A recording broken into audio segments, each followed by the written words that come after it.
Bintou Khadim Rassoul. Fille cadette de Cheikh Ahmadou Bamba, le fondateur du mouridisme, et de Sokhna Khary Darou Sylla, c'est à Diourbel qu'elle a vu le jour en 1925 au 5e jour du mois de Ramadan. Elle est la seule enfant du Cheikh avec Sokhna Khary, Maïmouna de son vrai nom. Elle était appelée affectueusement Sokhna May par les milliers de talibés par distinction, à Sokhna May Kabir, sa grande sœur, mère de Serigne Moustapha.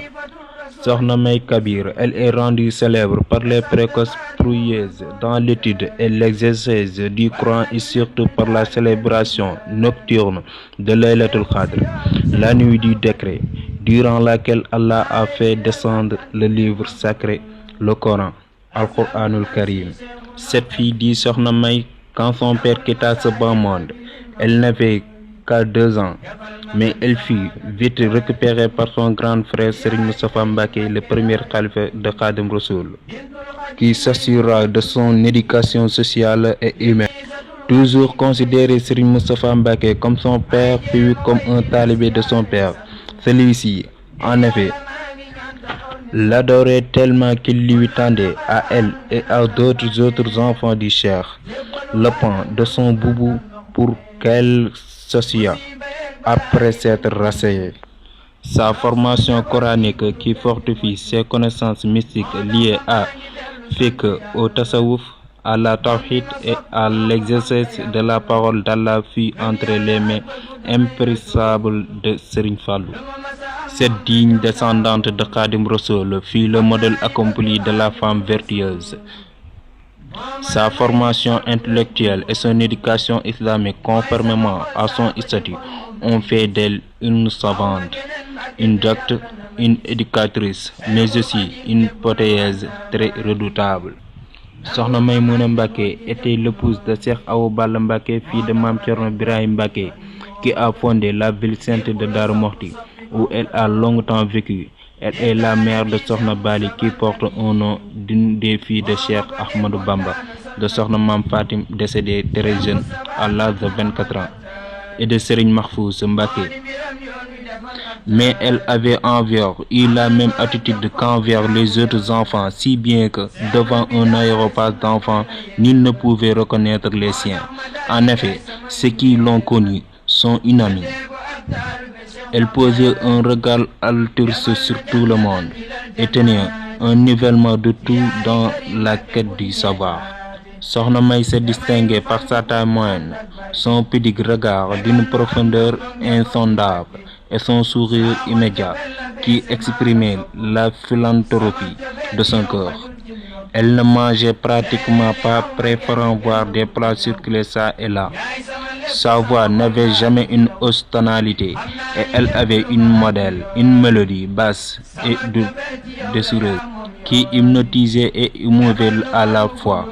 Aujourd'hui, de nos jours, on ne peut pas célébrer la nuit de Laylatul Qadr sans passer Sokhna Maïmouna Mbacké, car elle a été la première à s'investir dans le financement du Laylatul Qadr, ayant dit d'être rejoint par les disciples de Cheikh Ahmadou Bamba, conscients alors de ses objectifs.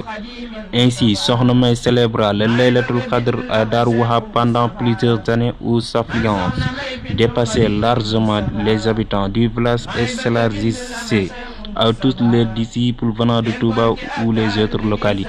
Mais en 1994 marque cependant un tournant décisif dans la célébration du Laylatul Qadr à Touba, car dans cette même année, Sokhna Maïmouna, d'un commun accord avec Serigne Saliou Mbacké, khalife général des Mourides, décide de transférer l'événement sur l'esplanade de la grande mosquée de Touba, alors qu'elle était célébrée dans la résidence de Sokhna Maïmouna.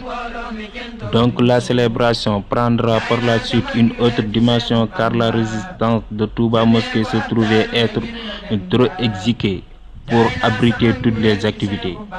Ainsi, Sokhna Maïmouna aménagea une deuxième résidence intitulée résidence Laylatul Qadr, qui remplira toutes les conditions d'accueil et d'hébergement devant l'ampleur désormais prise par l'événement.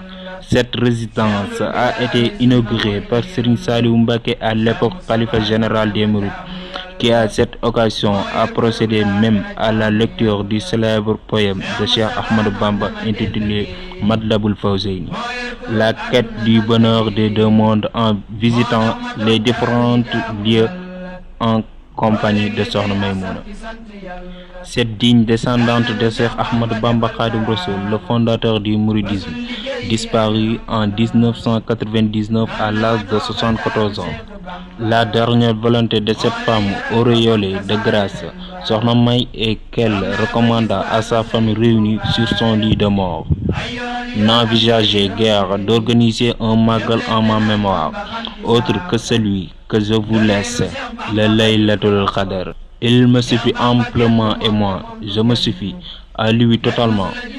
Aujourd'hui, la famille de Sokhna May, Serigne Modou Mahfouz en tête avec sa sœur Sokhna Bali, ce sont le point d'honneur de respecter cette ultime volonté à l'être et à l'esprit. Ce sera le credo de leur vie.